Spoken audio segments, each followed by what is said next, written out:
Action. Ooh, boom! Hey, I'm Thundercloud. That's Skye. Skye. We're here at the Seahorse Medicine Cafe at the Australian Poetry Hall of Fame on a Tuesday night, a Chillin Tuesday night, the 27th of June. Yes, it's we'll begin with the weather report as soon as we've acknowledged the traditional custodians of the land on which we broadcast tonight. The Kamilaroi, the band by people, to acknowledge sovereignty's never been ceded. Yes. I'm doing tonight selected poems of Kenneth MacKenzie, the early mid 20th century poet, and Skye, you're doing Ursula? No, Falvia. Ursino Coleman and friends with Beyond Speciesism. Yeah, so Falvia Ursino and her partner Kevin Coleman are called in here at the Australian Poetry Hall of Fame and had some of my lovely food that I make here just last week, and we got talking, and she's a poet, so she left me a copy of her book, and also this one, Monkey Business, which I highly recommend. It's a novel, but it's a bit of an expose because Dr. Kevin Coleman is a doctor and was a doctor who has extensively researched the AIDS pandemic, epidemic, and other vaccines and other stuff like that. And it's written in a novel so he couldn't get sued, which was the best way for him to do it instead of naming names. Probably a lot safer. So highly recommended, Monkey Business, Falvia Ursino and Kevin Coleman. And don't forget to hit the thumbs up, the like button. Do it right now while I'm just rabbiting on, and write a comment like, hurry up and get on with the show. Something like that. Well, I will, as soon as I tell you about what some of the things that are coming up here at the Australian Poetry Hall of Fame. On the 22nd of July, that's only like 3 weeks away, we've got 3.5. Love and Nature, Fiorina Musicali, the Armadale Chamber Choir, coming to play here on Saturday the 22nd of July at 2:30 p.m. It's conducted by Stuart Pavel, a concert of folk song arrangements and original compositions by 20th century English chorale composers Vaughan Williams, Holst, Elgar and Britten. You can get tickets on try booking, and also check out the Australian Poetry Hall of Fame website .com.au or the Facebook page as well for links to the events and that kind of stuff. And even more exciting, we've got the heat of the Gyra heat of the Australian Poetry Slam coming here to the Australian Poetry Hall of Fame on the 15th of August. There's the Tuesday workshop, and the 16th of August is the heat, and there will be the opportunity for the 2 best poets to go to the New South Wales Australian Poetry Slam final, and then maybe even get to the final. That would be awesome if they came from Gyra. So yeah, opportunities. Don't miss out. Get online. Check out again through the Facebook page. There's links there in the Facebook page and all of that kind of stuff, and also on the website AustralianPoetryHallOfFame.com.au. Get on with it. All right, Kenneth. The weather. It's currently 5.6 degrees here in Gyra. Yes, we are chilling because that's why it's called Chillin Tuesday. But it actually feels like 2.5 outside. How was it today? It was a lovely day. It got up to 14 degrees. Well, got up to 13.2 degrees today in Gyra, and it will get down to overnight a ball freezing, very minus. Yes, it will be. seriously cold. -1, -2, by about -2. So it is going to get right down there tonight. Tomorrow, though, we're looking at showers increasing only 1 to 6 mils, and it'll be 4 to 13 degrees. Thursday only getting up to 8 degrees. Friday it's going to get down to -4 in the morning and up to 8. So we are really officially in winter. Morning frost, partly cloudy, no rain, frost, shower or two, and freezing and cold. Yeah, well, not really freezing. It's -2, nah, it's not that cold really. I'll be in shorts one of those days. Maybe, yeah. All right, get on with it. Kenneth MacKenzie. Let me tell you about Kenneth MacKenzie. He's he was in his time a very important poet and recognised by such Australian poets as Douglas Stewart and Kenneth Slessor. Now, I'm just going to read you out of his biography from the Australian Dictionary of Biography first. This was written by Veronica Brady. He was born in 1913 and died in 1955. He was born Kenneth Ivo Brownlee Langwell Seaforth MacKenzie. What a long name. Poet, novelist, born the 25th of September in South Perth, son of Australian parents, Hugh MacKenzie, a farmer, and his wife Marguerite. After his parents were divorced in 1919, he was raised by his mother and his maternal grandfather. Educated at South Perth and Pinjarra State Schools and Guildford Grammar School. So he went to the University of Western Australia in 1932 to read law. But he left before the end of his first year. So he quit. Anyway, in 1933 he went off to Melbourne at the height of the Depression and had a job there for a year, but then he went off to Sydney in 1934. While he was there in Melbourne, he did review books, when he went to Sydney, he reviewed books for the Sydney Morning Herald, he wrote for Fox Movie Tone News, and contributed to Smith's Weekly, and that's where he met Kenneth Slessor and impressed Norman Lindsay, so he was admitted to his Bohemian circle. I didn't need to say it like that, but I did. Bohemian circle. Wherever MacKenzie was, wild comedy and wild adventures tended to break out. He was strong, muscular and blonde, immensely attractive to certain women. What's that got to do with anything? But anyway, like him.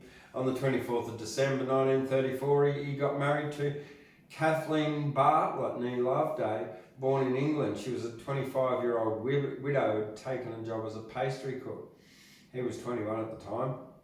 His first novel was published in 1937, The Young Desire It, under the pseudonym Seaforth MacKenzie.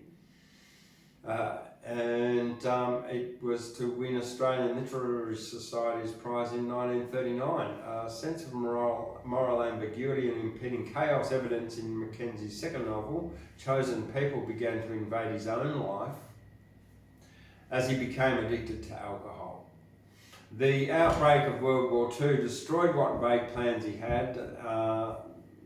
He was rejected from active service because of his poor eyesight, but then he was posted to the 22nd Garrison Battalion at Cowra Prisoner of War Camp, and in August 1944 he witnessed the Japanese breakout, which was quite a famous event during the war there. The subject of his third novel, Dead Men Rising, was about that. Two collections of his poetry were published in his lifetime, Our Earth, which I'll be reading a bit out of, and The Moonlit Doorway. Medically unfit, he was discharged from the army on the 11th of June 1945. His drinking habits, claret with breakfast, and lack of qualifications meant that he was virtually unemployable, but he was a good poet anyway. Right, then they moved to the Blue Mountains, where his wife bought some land. They didn't make a living there. He did win a Commonwealth Literary Fund Fellowship in 1955. He edited the 1951 and 52 Australian poetry, published another novel, The Refuge, London, 1954. Nonetheless, his financial situation and personal life were fast deteriorating. He was accidentally drowned, I'm just going to put that in inverted commas, on the 19th of January 1955 while bathing in Torlong Creek near Goulburn, He was survived by his wife, daughter and son and was cremated with Anglican rites. Douglas Stewart edited the selected poems of Kenneth MacKenzie, which I'll be reading tonight in 1961. And Evan Jones and Geoffrey Little co-authored a further anthology in 1972. All right. Excuse me. So that's from the Australian Dictionary of Biography there about Kenneth MacKenzie. Now I want to read you the introduction in this book here, the selected poems of Kenneth MacKenzie, edited by Douglas Stewart, the great poet and editor and collator of Australian poetry of the 20th century. Worked for Angus and Robertson as one of their main literary poetry editors.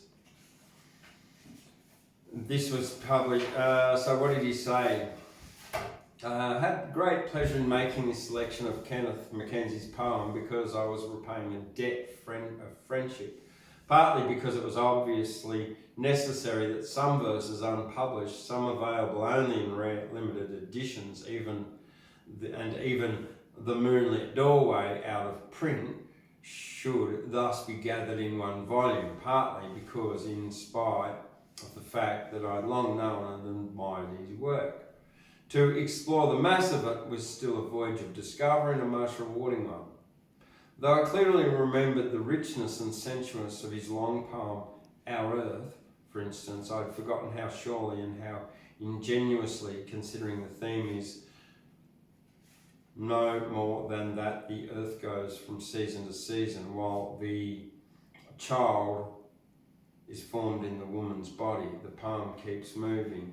Though I knew he had kept on writing both novels and poetry up to the time of his death, I'd not realised that there were enough poems to make another book, which, adding a few unpublished early poems, I've been able to assemble for him here under the title In the Greenland. And if the pastoral and love poems of the Moonlit Doorway were hardly new to me, it was good to see how firm their quality remained, and most interesting too among the new poems from Currajong, where he'd been farming and gardening, to see a development into a fresh lyrical simplicity and a deeper, broader humanity.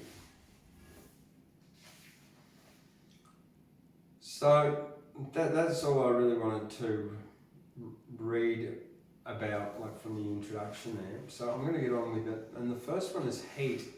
And I guess it's the very first poem in the book, and the irony of this one is it's about someone drowning in a river, and that is how Kenneth MacKenzie passed away at the age of 44. 42, sorry. Heat. Well, this is where I go down to the river. The traveller with me said, and turned aside out of the burnt road through the black trees, spiking the slope, and went down and never came back into the heat from water's ease, in which he swooned in cool joy and died. Often since then, in brutal days of summer, I've remembered him with envy too.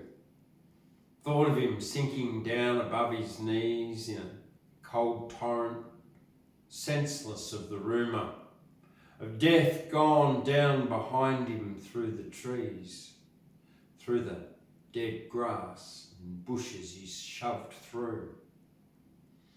He must have tasted water after walking miles and miles along that stream of road, gulping and drooling it out of his mouth that had for one day been too dry for talking as we went on through drought into the south, shouldering leaden heat for double load. Plainly, he couldn't bear it any longer, like the hand of a bored devil placed mercilessly upon a man's head. It maddened him. I was a little stronger and knew the river, rich with many dead, lustrous and very cold, but two-faced, like some cold, vigorous, enticing woman, quite at the mercy of her remote source and past springs. I could not warn him now, not if he were here now. I could warn no man, while these red winds and summer lightnings blow frantic with heat across my dogged course into the south beside the narrow river, which has that traveller's flesh and bones and more. Often I see him walking down that slope, thirsty and mad, never to return, never quenched of his thirst or of his hope. That heat would be arrested on its shore.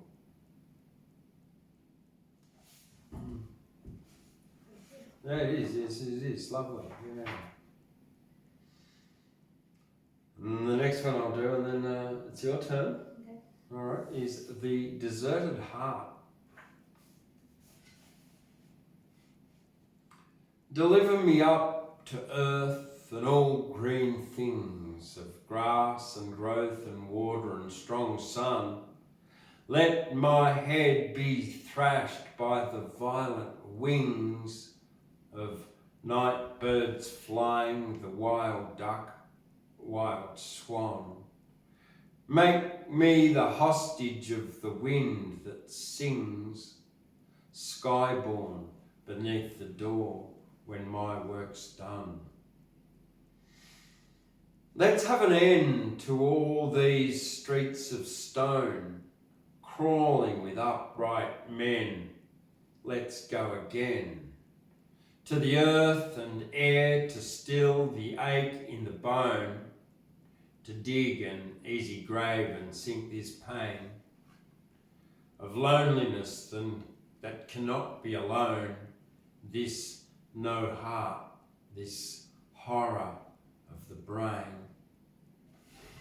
Once in a field I did myself so wet, over ribbed furrows followed by a bird, which ate and waited close behind my feet, hearing in the seed's swift fall what I heard.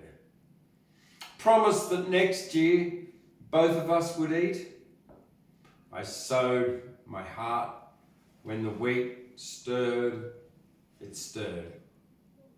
But I deserted it. It could not grow, and now the harvests seethe above its head, boil in the wind, suck in the sun and glow with right good wealth, but still my heart, half dead, lies in the ruddy summered clay below, helpless to rise and ripen into bread.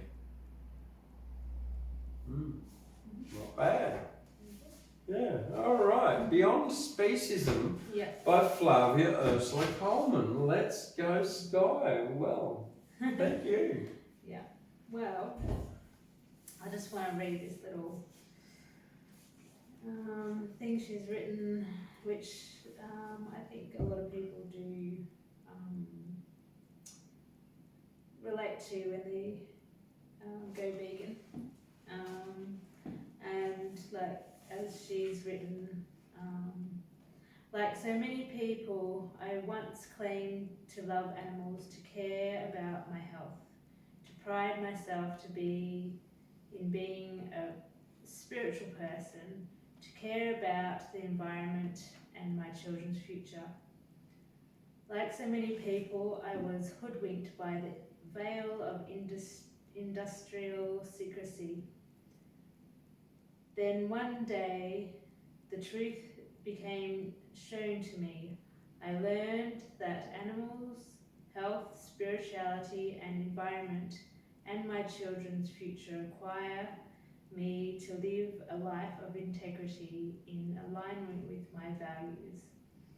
I was playing in the shadows and I needed to become vegan. You see, it's all about being non-speciesist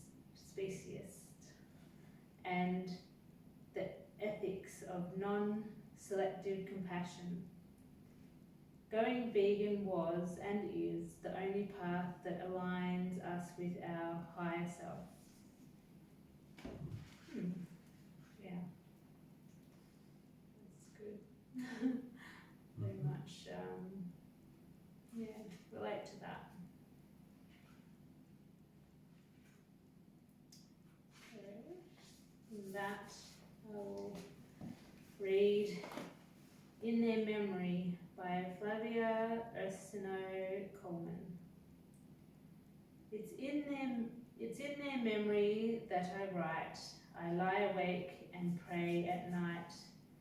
It's in their memory with sword held high that their rights to freedom I'll not deny.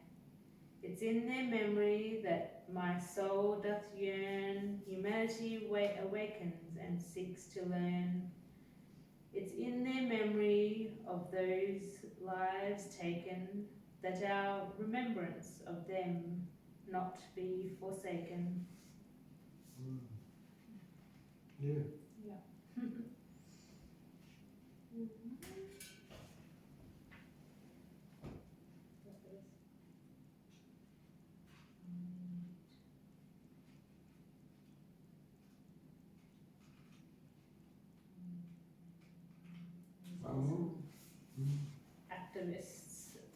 Activists are optimists.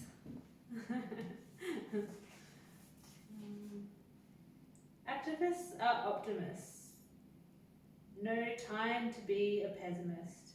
Holding place cards high, the message you'll read in their eyes. They inspire with voices loud, marching alone or in a crowd.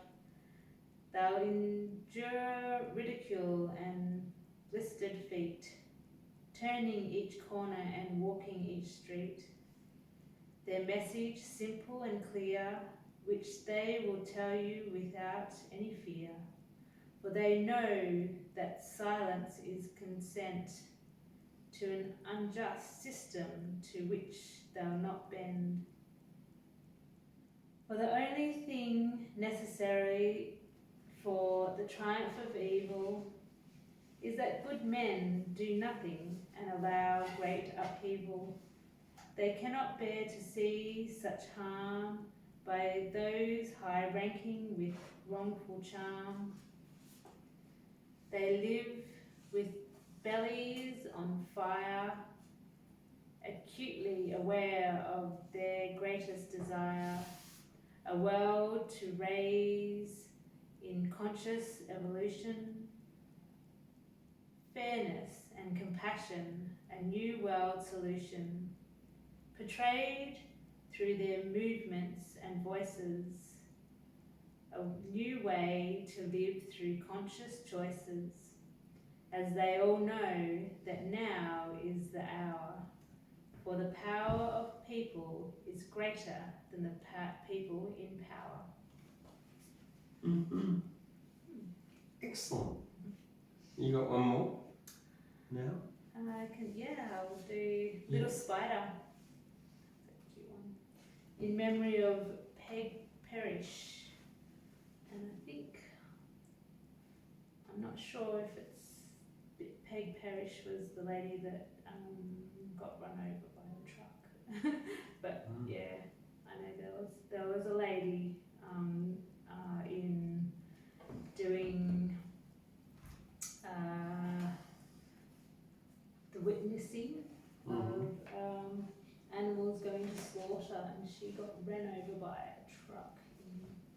Scotland, I think it was.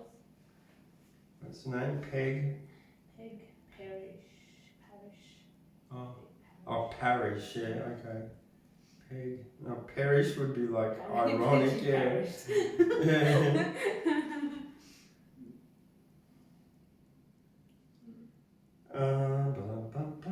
Doesn't say much about her.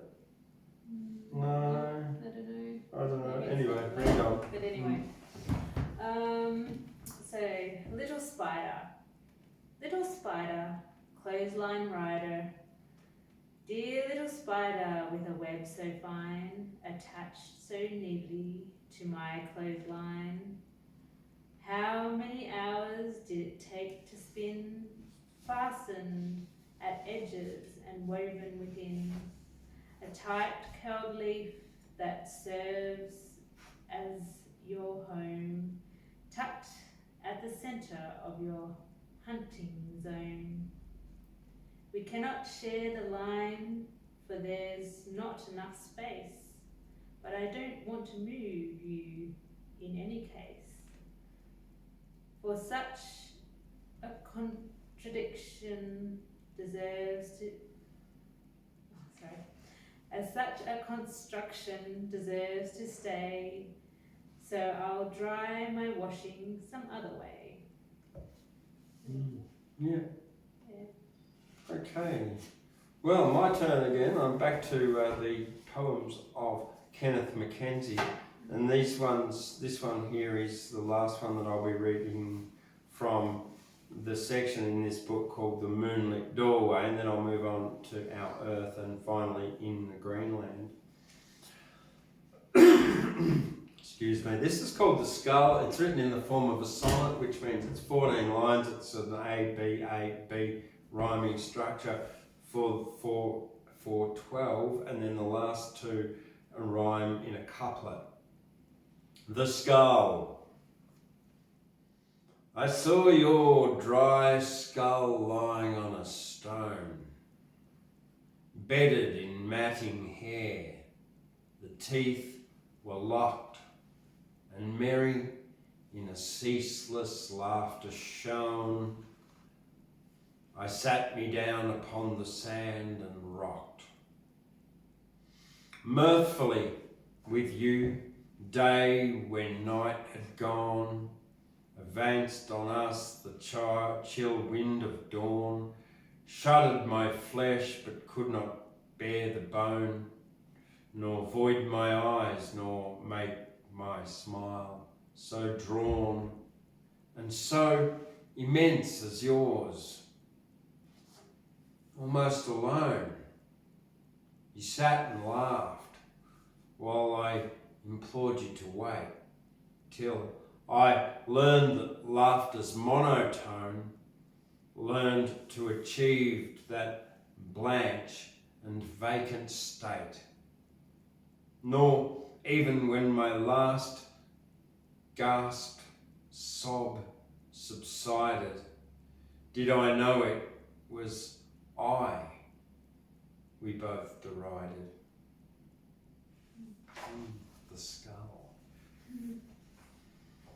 All right, now Douglas Stewart mentions the beauty of the earth in his foreword, and this is from Kenneth MacKenzie's rather long poem, The Earth, but there are only selected parts of it here within this book that I'm reading out of today. And I'm only going to be reading the very first part of it so you can get an understanding of how beautiful and what a wonderful writer Kenneth MacKenzie is. The Earth. Gone are those blue winds out of the whitest spring. Gone the soft, kissing cotton down of flesh-proud cloud that sped like virgins in the hollow courts of heaven. Your crimson and your white and all your golden head have met the summer sky where quiet stood To what? The flower become the rich and ponderable fruit. The egg is gasping warmth, become the blooded beast. Your crimson, white and golden person filled with life, quickening below the girdle and on the thighs poised and cupped in a pelvic cup, fearfully to overflow, comes out towards me with the progress of this season. When the old word is said and held aloft to sound, like an Aeolian harp upon the breath of earth, the word is sounded and in symphonic lead is made by 1,000 strings, emphatic with a nether living reaching like poplar spires upward and upwards ever, in trembling pedal tones of piercing purposeness, swords of the greatest life known among 4 seasons, which to a high perfection of desires fulfills, and pauses, singing, now intone your breathless chant on these hot heights where day comes down to tryst with you. When you mount up to me, here we together hold, apart the doors that close upon our wakefulness, to shut our life and dislocate us from its soul, and leave us in the dreaming hells of the steel world that feeds on our decaying hopes and faithfulness. To this, the beauty that we wildly cry to see, there nothing knows the fruitfulness of blood and sap, the warm and honeyed juices that preserve all God, there in the barren grinding copulation strains, wheel upon grinding wheel, with senseless nerves of wire, mocking the flesh and aware of flesh's orgasmic goal, of which it fails in purposes, but conceives in hope a tortured mechanism giving generous torture to such as we are, I and you, whom I do love, here on these mountains and the upward straining season, I and you like a love and watch the fattening grain ear and turn golden in the passion of the sun that lays upon our blood a hand like a god's hand, cast in a bronze sleeping. Now your knees and thighs have your swollen, prouder body, breasts and back and shoulders lie in my curled palm as though you are the world, over which my wakeful watching eyes still need to brood in those slow, deep search towards the roots of your rich life, whose fountain flame like earth, your sisters, rises spread of tree and timeless beauty dwarfing me. You and the summer shall return the faith fourfold into my heart that hungers from the starved dream and flies like a dark madman from the sweat and death. You and the summer shall return the faith to me.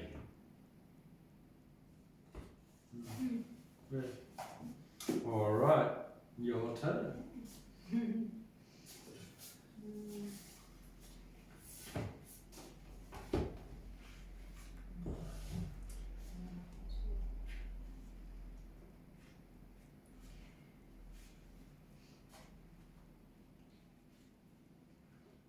This one? I've already chosen. This one. Yeah. Death row. She was born on death row, on a cold concrete floor, the only home she'll ever know, as countless to come, as countless before. She's a victim of violence, who's committed no crime. Condemned by our silence, she serves out her time. For consumer demands, her rape repeated. Her body so broken she can barely stand. Birth after birth she remains defeated, knowing never a kind word or gentle hand. Helplessly she watches her piglet's mutilation, writhing in agony beneath a sharp blade, teeth clipped, nails cut, and genital castration, then tossed like rubbish, not gently laid. Unable to suckle, the weakest die, slow painful deaths, and worst for those found, picked up by guards who make their way by, who legally smash their heads on the ground. The strongest join the cycle of abuse. Prisoners behind consumer barcode, sold to the public as items of use, as tasty products amongst shopping load, addicted to flesh and taste, lied to by industry to make such choices, sold it's okay as long as there's no waste, nothing wasted but precious lives with unheard voices. Only we see beyond the walls of our hearts. Once we see beyond the walls of our hearts, we the prison guards behind each endless excuse, awaken to our humanity, a brand new start, closing behind forever those gates of abuse. Okay. Yeah.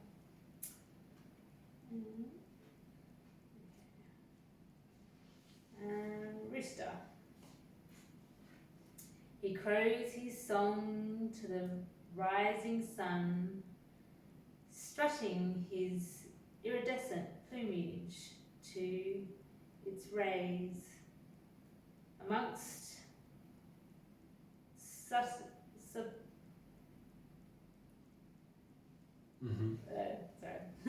amongst subtly melting dew on the new day began his majestic existence amongst its haze. At his sight I bow in reverence. His regal demeanour stirs me deeply within. As quietly I am stilled by his presence, humbled by his privilege of bearing witness to him. Many a folk shun him as a noisy inconvenience. After all, he does not earn his keep to suit their needs. In angry tone they show no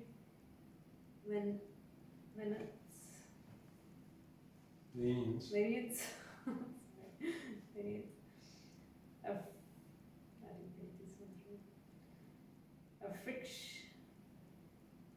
A fictitious hierarchy which men's ego feeds. They realize not, or perhaps care less still that roosters such as he are considered industrial waste. Bouncy day old chicks in hatcheries tossed in a mill, macerated alive, for they produce no eggs nor flesh to taste. Okay. All right, back to Kenneth MacKenzie. You've got one or two to go, maybe? Cool. I'll do a couple three from Kenneth, and then you can do a couple more. This one's the wagtail nest. I really enjoyed this one. Moulded in cobwebs, horsehair, cow hair, grass and soft stray feathers. The nest is a cup shaped by the beak of desire and the breast of love. Accurately yet, with a careless look set in the joint of a slender, sloping branch of the dying pepper tree. The hen's touch is tender. She smooths the lip of the cup with her black throat and every amorous move. She makes is a pledge of the nest's strength against time and weathers.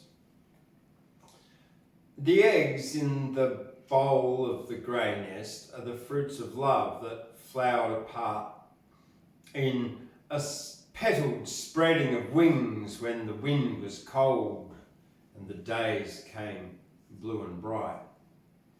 Another dying tree with a gallant, desperate gesture plumed its age with green, feathery pinnate leaves more perfectly curved than even its youths had been. So that when the increasing moon of the month shone stronger, later at night, fluttering art shadows touched the sitting bird with dark and delicate art. The cock, unsleepings, sings all night in the besom crown of the dead tree. Stripped of its bark last year and sweeping still the floor of the moonlit sky, he says without fail, "You sweet, innocent creature," in clearly whispering notes. A wagtail's nest. The next one is A Robin 2, and this was written for Douglas Stewart. There was a drop of scarlet, bright, in the limbs of the dead tree, and scorching colour aloft in the light where only night could be. For I'd come from the sleeping tent in the very dusk of the morning, and trod in the frost's filament steps that might help adorning the day's subsequent sunrise of light as stern as gold, and there I saw the robin's eyes and his breast red in the cold. His eyes were brown as the creek bed where the earthly water run, and dear friends, his breast was red as the breast of a killed man. But he was lively, he was gay as a thumb's marionette. He was red as a flower of day that had not flowered yet. I stood in the white felt of frost, blurred where my feet had been, and he it was I loved the most in all that I had seen. Of bitter light and bitter cold and dark and firing wood, the fire lit where the wood was old, but was where the robin stood.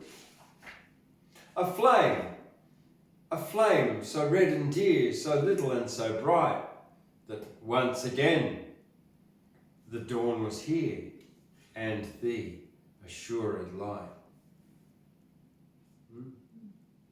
Okay, you'll go. Pest.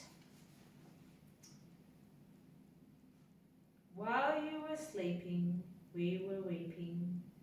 You destroyed our home to build your own. Our lives shattered, our families scattered. Confused we roam, scared and alone. Without a nest, we're declared a pest. We come to your door, for ours is no more. Don't pull out a gun, just think what you've done. Best. Eh? Best. Another one? Yeah. Words. Words used to justify who should live and who should die, who should thrive and who to deprive. And Words. the Yep. last one. Yep. Animals don't give a damn what we eat as long as it's not them. Fair enough. Yeah. And we are animals too. Yeah. I don't eat me. No. Okay. All right. This is an interesting one. This next one I've got from Kenneth MacKenzie. Before sunrise, and it starts with a safe on an old seat with a hole in it, and in the last, where he's sitting on the toilet. Yeah. Before sunrise, safe on an old seat with a hole in it. I can look north and east and watch the dawn emerge. A cold and perfect statement inscribed on pallid steel in black and gold. No sentiment or soul in it to make me think or feel more than this is true, and sleepily, this is large. North sky, east sky is bell clear, healed of the later stars, imminently blue, like the smoke that slides downhill from my cabin chimney above, where a young fire bites into the old wood as the flame stirs, as the light spills to fill the valley from the mountain's new-lit pyre of red, green and red, walking high off in the west. This is the moment for all day's birds to sing shrill, none hearing another in the ecstasy of hunger. After so long a night, and I like the best, the robin's silvery wheel turn twice, then still. Would that it sounded longer. I see him seated safe on a slant post with an old hole in it. His crimson cap and crimson breast, brilliantly cold, his white and black, neat as a word. His eyes too bright for thought, I like him most. Daybreak's eternal bird, whose small swift song is of all the loveliest.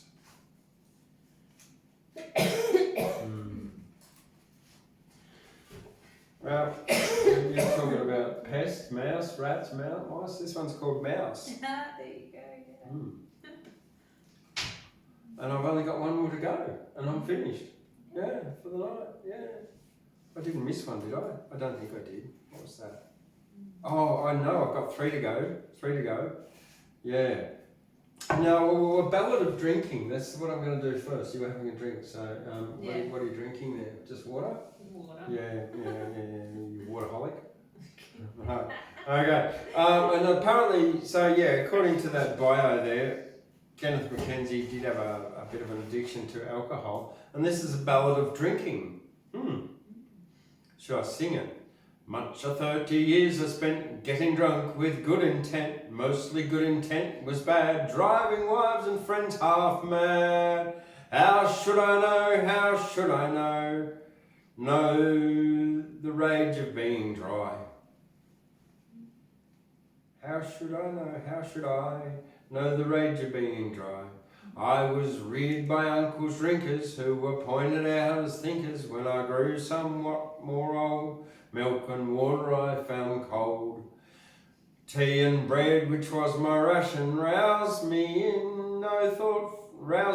no thoughtful passion, such as that my uncles had, whipping out the stable lad, stepping quick from post to post through the brittle skin of frost, slapping wire with covered hands, have a feel of their fat lands.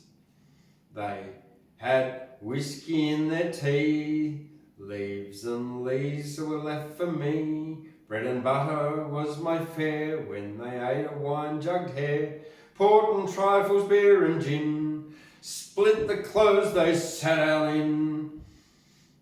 These were they among whom I spent my nonage parched and dry.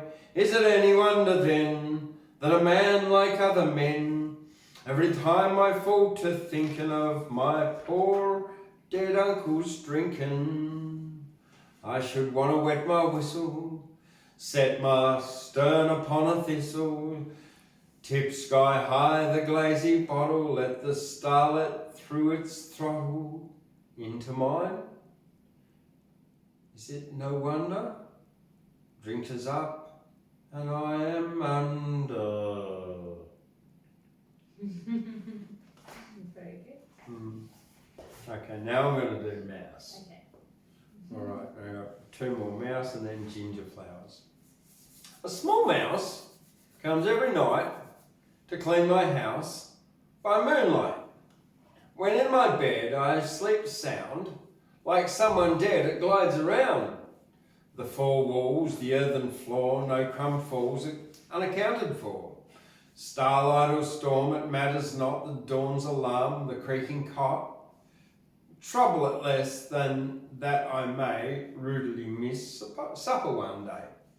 My floor is clean, my table clear, my mouse has been gleaning here. It cannot be so very fat, my poverty must see to that. But then I know it cannot be lean, my house is so uncommon clean. Yeah, just still got a mouse. Ginger flowers is the last one. I don't know if you've ever smelt ginger flowers, but they're lovely. Oh, they've got a beautiful perfume. And it's about that. And see, poets don't write much about smells. They write about visual stuff, they write about what they hear, love, but you don't hear them writing about smells, you know. Okay. Oh, I love the smell of poo. And Right. you. And you. And if you come and see me too, I might even smell your... No, I won't do that. No, I won't do that. I'm not going to complete that poem with a rhyming word. Ginger flowers. Smell better than poo. No, I hope so. Yeah. It doesn't start with that. No, ginger flowers. The perfume of the ginger flowers fumes through the empty house tonight, in by the summer windows flowing, a tide, a spell, enchantment and delight. Set on by darkness coming and going, those bold, priapic blossoms, sunlit and chrome, flare through the gloom in everyone, is a hermaphroditic lust, shameless, because the bees crave it alone, or so the leaping phallus of the stigma, man womanly and moist, seems in putting to you its profound enigma, to mean you to believe. So they invade the house which dreams of poison tropics, where orchids leave staleness on the dark air, and lilies like the ginger flower breathe on the night's warm hair. A breath of amorous and inhuman potency beyond compare. It is. All right. Quick, give it another thumbs up. Hit the thumbs up button. Write a comment And share it with your friends. Look, do us a big favour. Share it on social media so we can get more poets here. And if we get more poets listening and watching this regularly, then the statistics go up and it gets shared and it gets Australian poetry out to the world. It also means that one day I might even have 1,000 subscribers or more, and YouTube might even let me like monetize some of these videos and that I'm doing all for free just for you. Yeah. Yeah. Definitely. So like it, comment, share it, and tell your friends about it. Yeah, how awesome is Australian poetry? People like Falvia Ursino Coleman and her friends, and Kenneth MacKenzie, who passed away in 1955, like over nearly 80 years ago. So, right, now don't also forget, Jan Bug's Peaceful Protest in Nimbin is my book, and that's available on Amazon along with my other books, Love in Nimbin, Lust in Nimbin, and Poetry to End Prohibition. So check them out, because you got to support me, because I'm doing all this free like stuff for you. You could at least like support me somehow. You get something back for it. Yeah. All right. A book. Yeah. All right. Well. With poetry. With poetry. Yeah. Okay. Well, we'll be here tomorrow night with Wednesday Words from the Australian Poetry Hall of Fame. We'll probably be in the Seahorse Medicine Cafe here again. And if you get here at 5:30, yes, there'll be some dinner. So you everybody's welcome. Walk-ins are welcome, and you don't have to be a panda or a poet to come along and appreciate poetry and show it. Let's say you show it. See? Look, I've got green hands. Is my tongue, are my lips green? Yeah, your lips are still green. Yeah, okay. Just before I came on, I had an accident with the food colouring. And I've got green hands. Look, I'm the Incredible Hulk.